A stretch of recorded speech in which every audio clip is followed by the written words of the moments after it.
माध्यमांमध्ये सुनावल्याच्या बातम्या आल्या.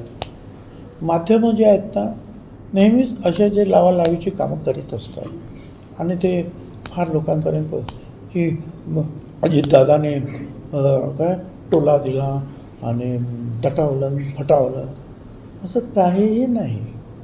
उलट तुम्हाला माहिती आहे मी ज्या वेळेला 2 दिवसापूर्वी जिल्हा कलेक्टरमध्ये कलेक्टर कचेरीमध्ये मीटिंग घेतली.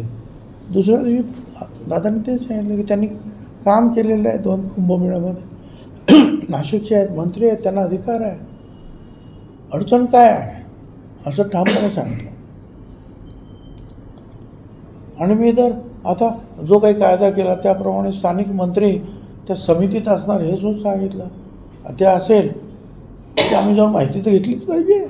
त्याप्रमाणे आम्ही माहिती घेतली आणि कुठेही अजितदादाने मला दम मारला नाही. ते कधी असं करत नाही निदान माझ्या बाबतीत तरी. आणि असं केलेलं नाही. कृपया असे जे धंदे थांबवावेत. कारण काय आहे? कारण मी काही चुकीचं काही केलं नाही. बरं पालकमंत्र्याच्या बाबतीत मी काय म्हणालो की ठीक आहे आम्ही आमचे जे नेते आहेत अजितदादा तटकरे आणि त्याची कोणी त्यांच्याशी चर्चा करू. आता आम्ही त्यांच्याबरोबर चर्चा करणार ना आणखी कोणाबरोबर चर्चा करणार. आणि ते जर असेल तर त्याची चूक काय आहे? चूक काही नाही.